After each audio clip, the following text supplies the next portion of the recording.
오늘은 2020년 성탄 주일, 성탄 절기로 지내는 주일 예배입니다. 주님이 이 땅에 오심을 기념하기 위한 날이 성탄절이고요. 영어로는 크리스마스라고 이야기합니다. 성탄의 뜻을 직역을 하면 이 거룩할 성자에다가 태어날 탄자라는 거죠. 그러니까 어떻게 보면은 이걸 그냥 직역을 하면 하나님이 탄생하셨다라는 말이 됩니다. 물론 세상 사람들은 거룩한 존재, 거룩한 인물이 태어났다, 뭐 이렇게 이야기도 하지만 우리 입장에서는 하나님이 태어났다? 이게 어떻게 보면 직역하는 거죠. 근데 하나님은 과거에도 계셨고 또 현재에도 계시고 또 미래까지 계실 분이기 때문에 태어났다라고 하는 말은 좀 어폐가 있습니다. 그러면 정확한 의미는 뭐냐? 하나님이 사람으로 오셨다라는 거죠. 그래서 우리가 이런 성탄주의를 대강절, 대림절 이렇게 얘기합니다. 하나님이 사람으로 내려오셨다 이렇게 표현하고 있는 거죠. 영어로는 크리스마스입니다. 크라이스트라고 하는 말과 미사라고 하는 이 말이 같이 합쳐져 가지고 그리스도를 위한 경배라고 하는 뜻이 있습니다. 이 미사라고 하는 이 단어가 경배, 미사, 축하 막 이런 뜻을 가지고 있는 거죠. 그러니까 탄생이나 또 오신 것을 축하하는 사람들의 모습을 볼 수 있는 날, 그것이 크리스마스라는 겁니다. 그리스도를 위한 경배, 그리스도를 위한 축하, 뭐 이렇게 의미가 있는 거죠. 오늘 읽은 본문의 말씀은 크리스마스라는 주님의 오심을 경배하고 있는 그 원 장면, 이게 오리지널 경배죠. 최초의 크리스마스를 지내고 있는 그런 사람들의 모습을 담고 있습니다. 그들이 누구냐면 동방박사들이죠. 동방으로부터 온 박사들 이렇게 얘기합니다. 마태복음 저자가 있죠. 성경에 하나님의 말씀이지만 각각의 쓴 사람들이 있습니다. 이 하나님이 그 사람들을 통해서 하나님의 말씀을 쓰게끔 하신 거지만 이 마태복음의 저자는 똑같이 마태복음의 그 원 독자가 있겠죠. 그러니까 저자든 독자든 이것은 유대인들을 위한 그런 성경이었습니다. 유대인들은 메시아를 기다리고 있었죠. 그것이 히브리어로는 메시아고 헬라어로는 그리스도입니다. 그러니까 메시아, 그리스도를 기다리고 있는 유대인들을 향해서 쓴 말씀이 마태복음입니다. 그러니까 저자도 유대인이고 그리고 사실은 읽고 있는 사람도 유대인입니다.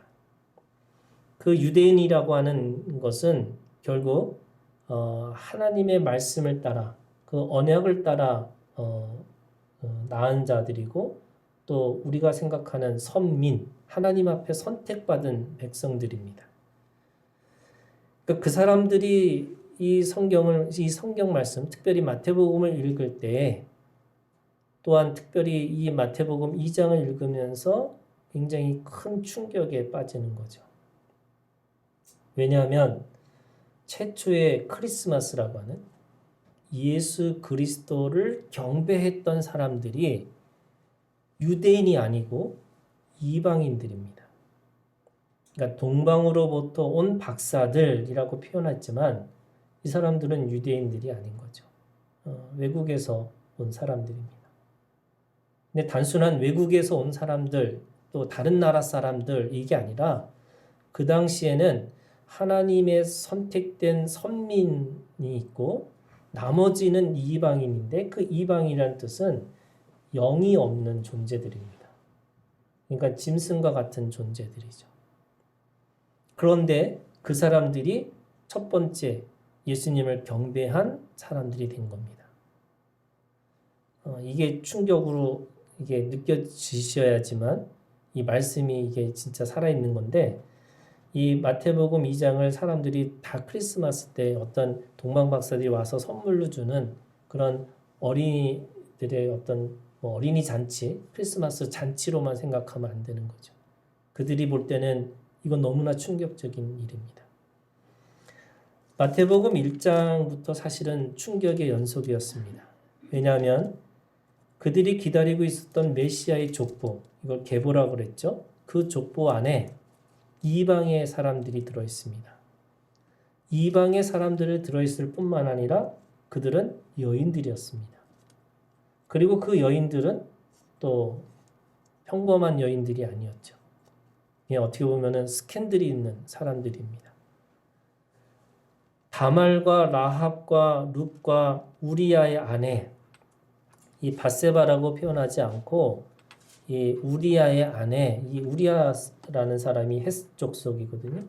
그러니까 이방인이라고 하는 이름을 강조하기 위해서 밧세바라는 이름을 빼고 우리아의 아내 이렇게 표현하고 있습니다. 그리고 마리아입니다. 이 5명의 여인들, 마리아를 제외하면 어떻게 보면 이방이라고 하는 이방 여자이고 동시에 어떻게 보면 족보에 들어갈 수 없는 그런 사람들이 그 족보에 들어가는 겁니다. 유대인들이라고 하는 어떻게 보면 혈로 생각하면 혈연적으로 생각하면 도저히 이해할 수 없는 족보가 바로 예수님의 족보에 있다는 겁니다. 사실 그것도 용납할 수 없는데 마태복음 2장에서는 어떻게 보면은 동방으로부터 온 사람, 박사들이라고 하지만 결국 근본도 없고 또 이름도 없는 또 외지에 있는 또는 이방인이라고 생각하는 영이 없는 사람들이 첫 번째 예수님을 경배한 사람들이 됐다라고 하는 것은 굉장한 이게 충격이라고 할 수 있습니다. 그러면 마태복음의 이 저자가 왜 그렇게 처음부터 왜 메시아라고 하는 예수님이 메시아라고 하는 것을 강조하기 위해서 그렇게 쓰신 그 복음서인데, 그래서 예수님이 그리스도라고 하는 것을 나타내는 말씀이 마태복음인데 또 읽는 사람이 유대인인데 왜 그것을 갑자기 이방인들의 역사와 또는 이방인이 첫 번째의 경배자가 되었다라고 기록하고 있을까? 그것은 이 마태복음의 저자가 우리에게 똑같이 질문하고 있는 겁니다. 하나님의 약속을 따라 낳은 자들이라고 믿는 유대인들이 과연 천국의 주인으로 살 수 있는 것인가? 마태복음의 저자는 오늘 첫 번째로 그렇게 얘기하면서 뭐라고 얘기했냐면 아니라고 얘기하고 있는 겁니다. 아주 단호하게 그 혈연적인 그런 물과 피로써 되어지는 것이 아니고 성령으로 거듭났다라는 것으로 말해서 믿음으로만 갈 수 있는 것이 하나님의 나라라고 하는 것을 이야기하고 있는 겁니다. 천국이 누구에게 준비되었는가? 그것은 단순한 유대인이 아니라 영적인 유대인 또는 믿음의 사람들에게 준비되었다라고 하는 것을 우리에게 가르치고 있습니다. 그럼 천국은 누구의 것이에요? 이 믿음의 사람들의 것입니다. 이방인이고 여인이지만 그들은 주님을 기다리는 믿음으로 천국의 주인이 될 수 있었다라고 말씀하고 있습니다. 그것이 어떻게 보면은 마태복음의 주제라고 할 수 있죠. 누가 예수가 그리스도라는 것을 믿고 하나님의 나라, 천국이죠. 그 천국의 주인이 될 수 있을까? 그것은 믿음으로 난 자, 거듭난 자만이 그 천국의 주인이 될 수 있다고 말씀하고 있습니다. 동방박사들이 그것을 증명하고 있습니다. 동방박사들의 믿음이 무엇이냐면 이스라엘 사람들에 비하면 그들의 믿음은 겨자씨 같은 믿음을 가지고 있었습니다. 하지만 그 겨자씨와 같은 믿음이라고 하지만 역사적으로 보면 엄청난 큰 차이가 있다고 말씀하고 있는 거죠. 동방 박사들은 이스라엘 사람들에 비해서 사실은 아무것도 가지고 있지 않는 사람들이었습니다. 오늘 본문의 말씀을 보면 그들에게는 세 가지가 없었습니다. 삼무죠. 첫 번째는 그들에게는 그리스도라는 계보가 없었습니다. 그들은 별을 보고 유대 지역까지 들어왔고 별이 없어지자 당연하게 왕궁을 찾아갑니다. 왜냐하면 그 별의 의미가 유대인의 왕이라고 믿었기 때문에 그런 거죠. 그들은 그리스도라는 개념이 없었습니다. 그들에게는 어떤 위대한 왕, 위대한 존재, 위대한 사람이 날 것이라고 생각하고 별을 쫓아온 겁니다. 기름 부음 받은 자라고 하는 그리스도라는 개념도 없었고 하나님의 구원자 사람이라는 그 예수라는 그런 존재의 개념도 없었습니다. 그래서 그들은 당연하게 위대한 존재니까 예루살렘에 갔고 또 당연하게 위대한 존재니까 왕궁을 찾아갔습니다. 그래서 그들은 그 안에서 유대인의 왕이 어딨냐? 이렇게 물은 거죠. 그들에게는 그리스도라는 계보가 없었기 때문에 어떻게 보면 그 계보를 가지고 있었지 않았기 때문에 다시 또 고국으로 돌아갈 수도 있었을 것입니다. 그들은 예수님을 위대한 인물 중에 한 사람으로만 생각해서 다시 그들의 집으로 돌아갑니다. 두 번째는요, 그들에게는 언약이 없었습니다. 별이라는 빛과 꿈에서 들려주는 소리가 다였죠. 그들에게 기록된 말씀이 없습니다. 하지만 이스라엘 사람들은 그리스도가 누구인지 또 그 구원자가 어디서 어떻게 오실지 아주 분명하게 알고 있었죠. 그래서 말씀해 보면은 오늘 5절에 있는 말씀에 이렇게 되어 있습니다. 이르되 유대 베들레헴에 오니 이는 선지자로 이렇게 기록된 바 이렇게 되어 있습니다. 그들은 정확하게 기록된 말씀, 언약의 말씀, 그 약속의 말씀을 가지고 있었습니다. 그런데 동방 박사들에게는 언약이 없었습니다. 그들은 그냥 별을 보고 온 것이었고 그들은 꿈의 지시를 받고 그 지시를 따랐을 뿐입니다. 세 번째는요. 그들에게는 지지하거나 격려하는 사람들이 아무도 없었습니다. 말씀해 보면은 이들이 예루살렘에 들어가서 3절에 있는 말씀에 보니까 헤롯 왕과 온 예루살렘이 듣고 소동한지라 이렇게 되어 있습니다. 그리고 4절에 왕이 모든 대제사장과 백성의 서기관들을 모아 이렇게 되어 있습니다. 그들은 함께 모여서 함께 의논하고 함께 그렇게 생각하고 있습니다. 그리고 서로에 맞는 그 신앙의 것들을 서로 지지하고 격려해주는 사람들이 옆에 있었습니다. 근데 동방 박사들은요, 이방인입니다. 나그네입니다. 그들을 지지해줄 수 있는 사람도 없었고, 또 아기 예수님 앞에 갔을 때도 아무도 사실은 없었다고 이야기하고 있는 겁니다. 그저 어머니 또 아기 예수 그 두 분 앞에서 경배합니다. 우리가 가지고 있는 그 생각 자체가 어떻게 보면 누구의 지지를 받느냐, 누구의 격려를 받느냐가 굉장히 중요할 것 같았는데 이 첫 번째 경배자들은 누구의 지지도 누구의 격려도 없었습니다. 그리고 쓸쓸히 어떻게 보면은 아무도 알아주지 않는 그것을 하고 아무도 알아주지 않게 그냥 자신의 고국으로 돌아갑니다. 하지만 그들은 단 하나 가장 중요한 믿음이 있었던 거죠. 그렇기 때문에 주님의 오심을 기념하는 이 성탄절 최초의 예배자가 되었습니다. 물론 여러분 누가복음에 있는 말씀에 보면 목자가 가서 주님을 경배하죠. 그런데 마태복음의 이 저자는 그 목자의 이야기를 쓰지 않습니다. 최초고 마지막이었던 그 경배자를 동방박사라고 이야기합니다. 이 말씀은 어쩌면은 다 소용없고 어떻게 보면 세 가지가 이들에게 없었던 것처럼 계보도 언약도 그리고 누구의 지지나 격려도 없이 단 하나 뭐예요? 한 가지의 믿음을 가지고 그들은 주님 앞에 경배합니다. 저는 이 동방박사들의 믿음, 이 믿음을 세 가지로 오늘 우리가 함께 살펴보기를 원합니다. 동방박사들이 가지고 있는 세 가지의 믿음이 있습니다. 첫 번째는요, 별의 신앙입니다. 이 별이라고 하는 것이 뭐냐면 보는 것에 신앙이 있습니다. 기록된 언약, 이게 뭐예요? 구약 성경입니다. 이 기록된 언약이라고 하는 이 성경에서는 베들레헴이라고 하는 그 지명을 정확하게 지칭하고 있는 거죠. 그런 의미에서 여러분, 말씀이 더 정확한 거죠. 그런데 그들은 말씀을 모릅니다. 언약을 모릅니다.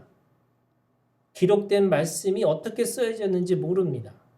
다만 그들은 별이라고 하는 그 별빛을 보고 주님을 찾아온 거죠.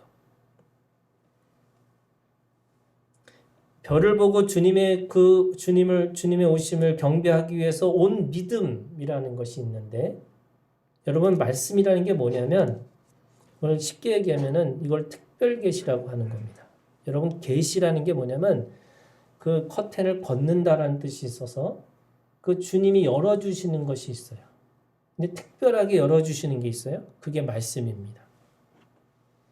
그런데 별이라고 하는 건 뭐냐? 이거는 일반 계시라고 할 수 있습니다. 근데 일반 계시라는 건 뭐냐면 제가 지난번에 말씀드렸던 것처럼 우리에게 두 가지 믿음이 있어요. 창세기 1장의 믿음과 마태복음 1장의 믿음이 있다는 겁니다.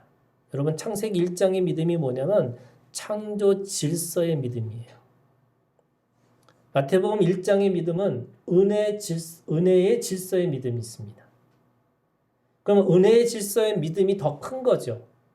왜냐하면 특별하게 아주 정확하게 우리에게 말씀하고 있기 때문에 그렇습니다. 근데 창세기 1장의 믿음, 이건 과학이라고 얘기하고 이성이라고 얘기할 수 있습니다. 근데 과학과 이성을 우리는 믿음과 분리시키는 게 아니라 이것도 우리에게 믿음으로 있습니다. 창조 질서의 믿음이 있어요. 그건 하나님이 만드신 거기 때문에 그렇습니다. 별이라고 하는 것은 어떻게 보면은 희미합니다. 불투명합니다. 그리고 별이라고 하는 것 자체가 오늘 우리한테 정확하게 누군가를 지시하거나 어느 지명을 지시하지 않습니다. 그러나 그들은 그것을 정확하게 별빛을 따라서 주님을 따라옵니다. 그게 창조 질서의 믿음이 있습니다. 물론 그것이 희미하고 불투명하기 때문에 이들은 정확하게 그분이 누군지를 모르지만 그것을 쫓아오고 있는 겁니다. 그들은 그 별에게 눈을 초점을 맞추고 있기 때문에 여러분 이것도 중요합니다. 어쩌면 그들은 예루살렘이 어디예요? 성전이 있는 곳입니다. 하나님의 영광과 하나님의 임재가 있는 곳이에요. 그리고 왕궁에 찾아갑니다. 당연히 위대한 인물이기 때문에 왕궁에 있을 거라고 생각한 거죠. 그러나 그들은 그 영광과 임재와 또는 그 왕궁의 화려함과 그것에 눈을 빼앗기지 않고 그저 별빛에 그 자신의 눈을 맞추고 살아갑니다. 빛이 잃어버리고 나서 예루살렘에 갔다가 다시 별이 비쳐서 베들레헴으로 가는데 그들의 관심은, 그들의 눈은 그 별이라고 하는 어떻게 보면 희미하고 불투명하지만 그 창조 질서의 믿음을 가지고 그것을 쫓아가고 있는 겁니다. 제가 왜 이런 말씀을 드리냐면요, 여러분, 우리가 가지고 있는 언약이라든지 우리가 가지고 있는 어떤 선민이라고 하는 이 믿음이 결국 세상에 가지고 있는 어떤 세상에서 진지하고 성실하게 사는 사람들보다 우리가 앞서 있는지를 한번 보라는 겁니다. 무슨 말이냐면 별이라고 하는 이 일반 계시죠. 창조 질서의 이 믿음을 가지고 있어도 저는 반드시 그거를 더 진지하고 더 성실하게 가다 보면 하나님을 만날 수밖에 없다는 겁니다. 왜요? 하나님을 알만한 것들을 세상에 다 보여주시기 때문에 그렇습니다. 내가 더 과학적이고 더 이성적이잖아요? 그러면 그럴수록 저는 하나님을 부를 수밖에 없다는 거예요. 하나님을 요청할 수밖에 없다는 거예요. 왜요? 이성의 끝이 신비이기 때문에 그렇습니다. 과학의 끝이 여전히 모름, 무지가 있기 때문에 그렇습니다. 이들은 자신이 가지고 있는 말씀도 없었어요. 아무것도 없어요. 이들은 족보도 없습니다. 그럼에도 불구하고 그들은 아주 철저하게 성실하게 그 별빛을 보고 쫓아갑니다. 왜냐하면 그 별빛 가운데서도 주님이 계시기 때문에 그래요. 제가 이런 거 있습니다. 우리가 하나님이 우리에게 주신 창조라고 하는 창조력이 있어요. 상상력이 있습니다. 근데 사람들이 우리가 가지고 있는 창조력과 상상력을 어떻게 생각하냐면 없는 것을 있는 것을 만드는 거라고 생각해요. 그거는 하나님이 하시는 거잖아요. 그럼 사람에게 창조력과 상상력이 뭘까요? 여러분 자세히 보는 겁니다. 제대로 보는 겁니다. 끝까지 보는 거예요. 자세히 보고 끝까지 보면 그 안에 숨겨진 진리가 있습니다. 그 안에 하나님께서 우리에게 주시는 보물들이 있어요. 저는 인생을 진지하게 살고 인생을 성실하게 사람들에게 하나님이 주시는 그 안에 생명의 지혜가 있다고 믿습니다. 내가 사람들 이렇게 결혼할 사람들이 만나서 그 남자에 대해서 그 여자에 대해서 얘기할 때 제일 먼저 얘기하는 게 뭐냐면요. 성실함입니다. 믿느냐 안 믿느냐 그것도 물론 중요하겠죠. 그런데 그 믿느냐 안 믿느냐는 것보다 그 사람이 성실하냐고. 왜요? 그 성실함이 창조 질서의 믿음 안에서도 그 사람이 지금 당장 안 믿는 사람이라 할지라도 나중에 인생을 성실하게 살다 보면 하나님을 만날 수밖에 없다는 거예요. 저는 동방 박사들이 그 믿음을 가지고 있었다고 믿습니다. 두 번째는요. 이들에게 꿈의 신앙이 있습니다. 이 꿈의 신앙이 뭐냐? 듣는 신앙이에요. 12절 보세요. 그들은 꿈에 헤롯에게로 돌아가지 말라 지시하심을 받아 다른 길로 고국에 돌아가니라. 여기 지시하심을 받았다는 거예요. 누구에게? 여기는 없어요. 우리 성경에는 누구에게 지시받았다라는 게 없습니다. 근데 영어 성경에 보면은 God이라고 얘기하고 또는 엔젤이라고 얘기합니다. 하나님의 지시하심을 받고 천사의 지시하심을 받아 그들은 고국에 돌아갔다. 이렇게 얘기하고 있습니다. 그래서 어떤 사람들은 이 사람들이 혹시 하나님 믿는 사람 아니었냐? 어떻게 하나님을 믿지 않는데 하나님의 지시하심을 받을 수 있었을까? 그래서 어떤 사람들은 이 동방으로부터 온 박사들을 동방이 어디냐?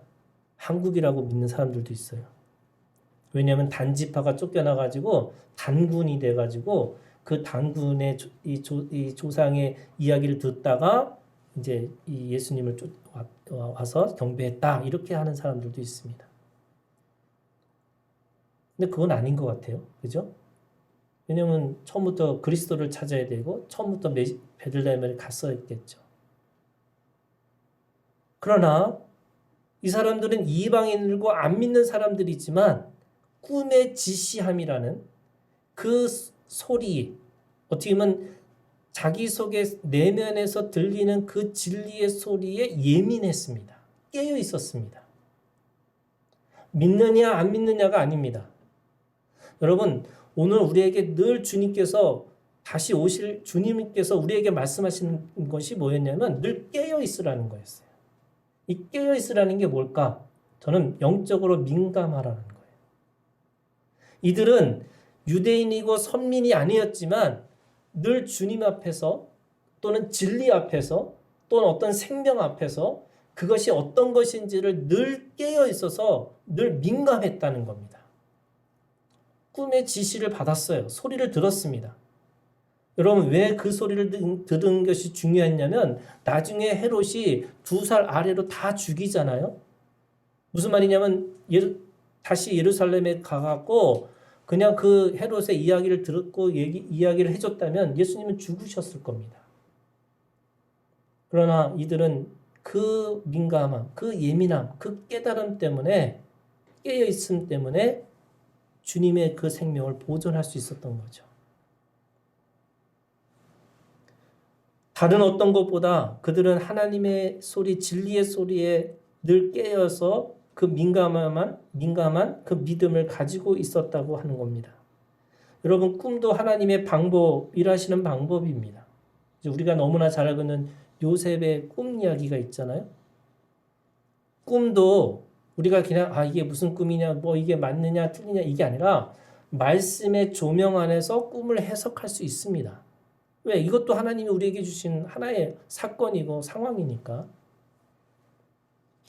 하지만 이게 우리가 깨어있지 않으면, 다시 말해서 일반 계시에서 일어난 사건들 속에서도 우리가 하나님의 지시를 깨닫지 못하면 우리가 그것조차도 어떻게 보면은 이 동방박사보다도 못한 믿음을 가질 수밖에 없는 거죠. 이것이 꿈의 신앙, 듣는 믿음입니다. 여러분, 깨어 있으셔야 돼요. 동방박사들은 민감했고 깨어 있다는 그것 때문에 그들은 아기 예수님을 경배하면서 동시에 헤롯의 꾀에서 벗어날 수 있었습니다. 자, 그러면 여러분, 이 별을 보는 믿음, 꿈에 듣는 믿음, 이것은 어떻게 보면 일반 계시적인 거죠. 이게 말씀은 아닙니다. 기록된 말씀이 더 정확하고 더 분명하다고 얘기하면 굉장히 모호하고 굉장히 뭔가 이게 진짜인가 가짜인지 우리가 헷갈릴 수 있습니다. 그러면 가장 중요한 이 동방박사들의 믿음이 뭘까? 저는 오늘 그래서 말씀의 주제가 황금과 유향과 몰약이에요. 저는 이 예물의 신앙이 있다고 믿습니다. 여러분, 이 예물의 신앙이 뭐냐면 자신의 모든 것을 드릴 수 있는 신앙입니다. 이들이 얼마나 멀리서 왔을까요? 사람들은 그것을 정확하게 모르지만 헤롯이 2년 그들이 알아본 때를 시작해서 와서 돌아간 것까지 다 최대한 시간을 따져보니까 2년이라는 거예요. 그래서 2살 아래로 다 죽이죠. 그러니까 2년 동안 최대한 2년의 그 기간 동안 그들이 온 겁니다. 주님을 만날 거라고 확신했을까요? 확신 못했을 겁니다.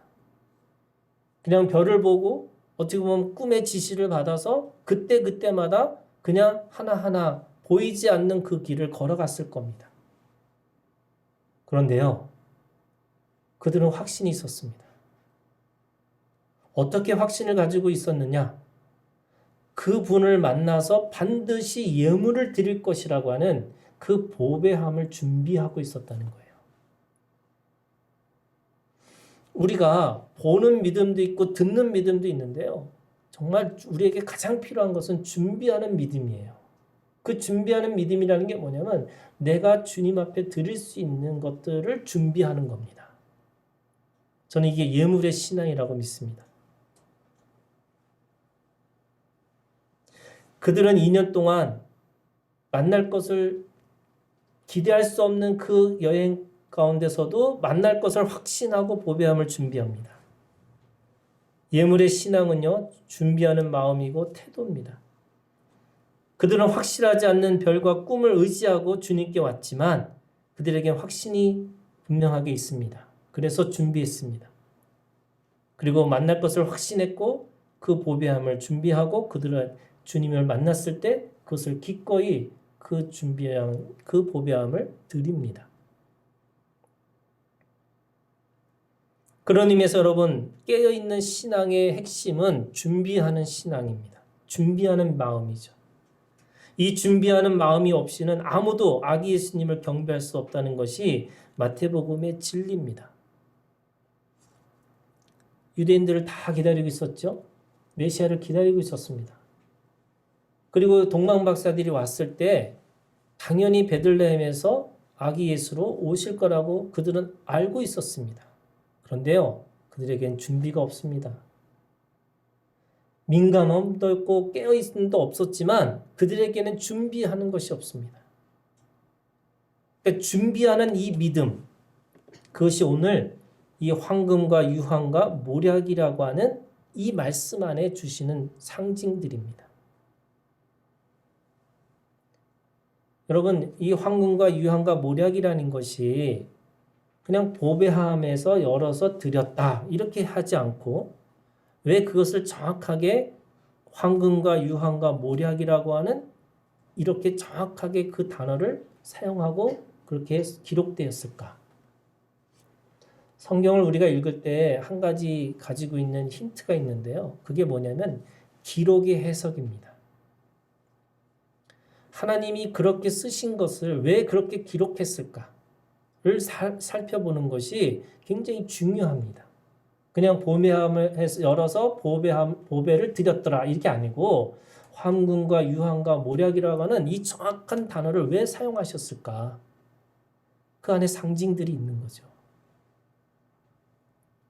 저는 그것이 준비하는 사람들의 마음에 그 상징 하나하나에 다 그 안에 상징들이 있다는 겁니다. 첫 번째 황금입니다.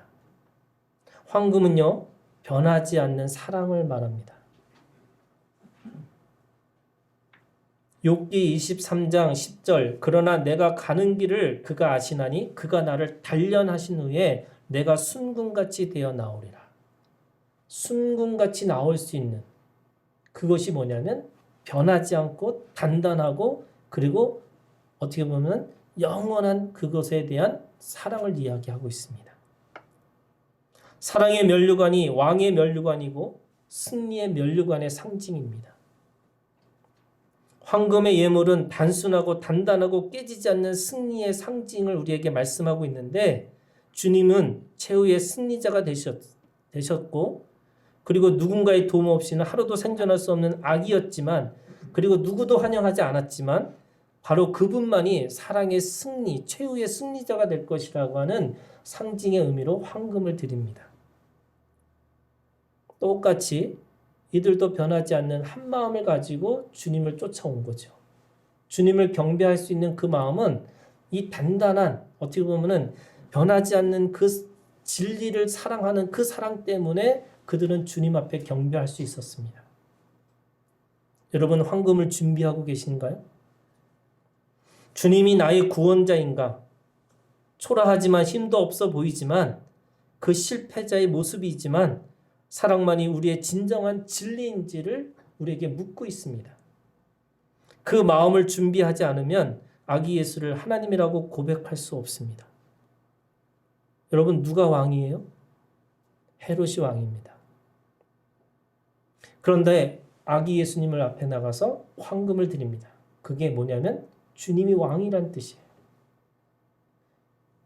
아기 예수 아무것도 없고 초라한 그 모습이지만 그분만이 진정한 왕이시라는 것을 고백하고 그렇게 드립니다.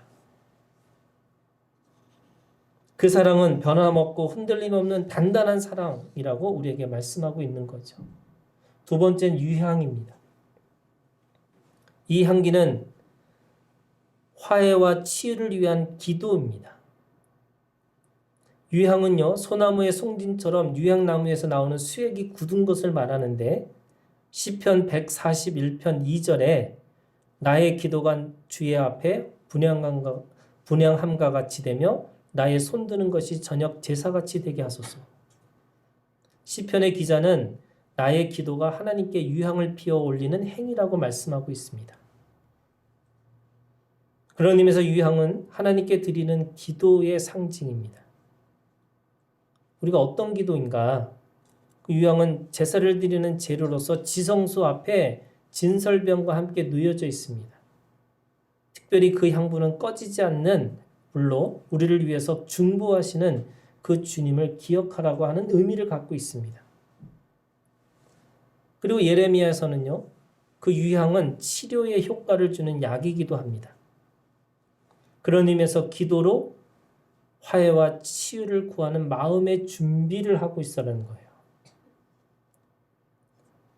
여러분, 동방박사들은 국경을 넘은 사람들입니다. 또 인종을 넘은 사람들이에요.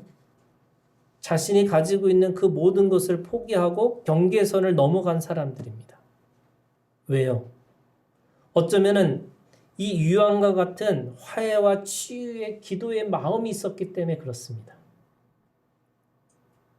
이 땅에 오신 그 주님, 그분은 하늘에서 땅으로 오셨고 땅에서 사람으로 오신 것이 그 사람으로 오신 것뿐만 아니라 아기로 오셔서 가장 연약한 자의 모습으로 우리 가운데 오셨습니다.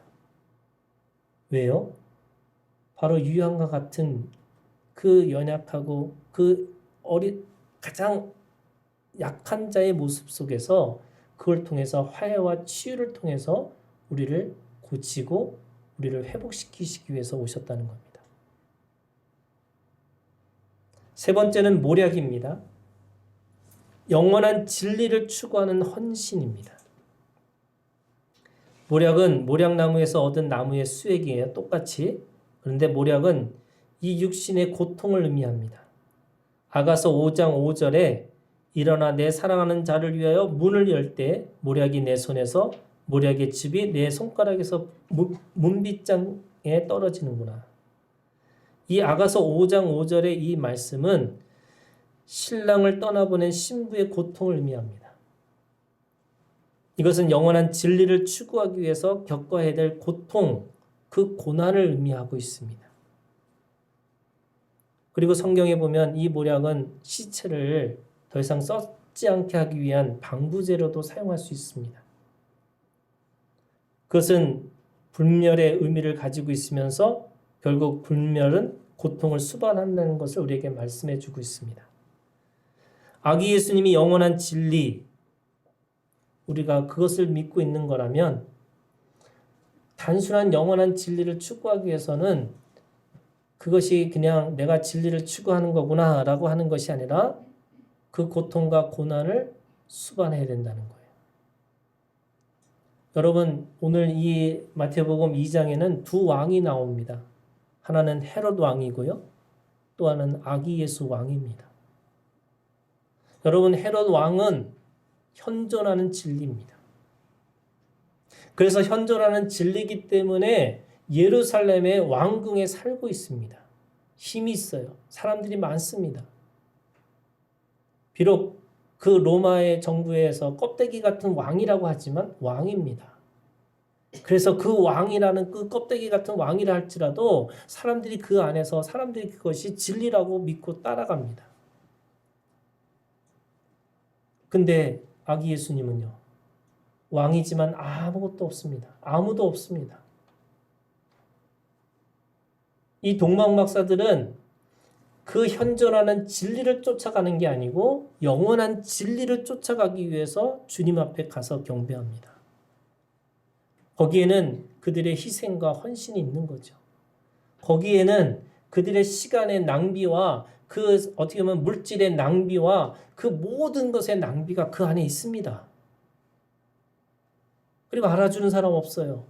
그래서 그냥 돌아갑니다. 어쩌면 그들이 가지고 있는 그것은 아무것도 아닌 것처럼, 그래서 아무 의미 없는 것처럼 지나가는 거였지만, 여러분, 마태복음이라고 하는 이 복음서 가장 중요한 성경에 있는 말씀에 그들이 기록되어 있습니다. 그것이 모략입니다. 어떻게 보면은 모략처럼 진리는 쓰고 처세는 달 수 있습니다.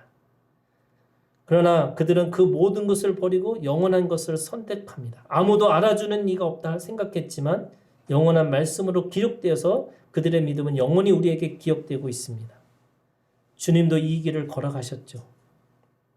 고난의 길이지만 생명의 길이고 죽음의 길이지만 영원한 길이고 작고 보잘것없는 사랑이지만 그것이 진리의 길입니다. 여러분, 이 믿음이 있기를 주님의 이름으로 축원합니다. 여러분, 황금과 같은 사랑의 믿음이 있으세요? 그거 준비하고 계세요? 유한과 같은 믿음의 간절한 기도가 있습니까? 그거 준비하고 계세요? 모략과 같은 영원한 진리를 추구하는 대가 지불을 할 수 있는 마음이 준비되어 있으세요? 이것이 오늘 아기 예수님을 우리가 맞이할 수 있는, 우리는 최초의 경배자는 아니지만 여러분 영원한 예배자는 될 수 있습니다. 그러면 우리에게 황금 같은 마음, 그 유향과 같은 마음, 또 모략과 같은 마음, 그 마음의 선물의 준비를 우리가 해낼 수 있는, 또 그것을 믿음으로 그것을 고백하고 행할 수 있는 우리 하나교회 모든 지체들이 되시기를 주님의 이름으로 축복합니다. 기도하겠습니다.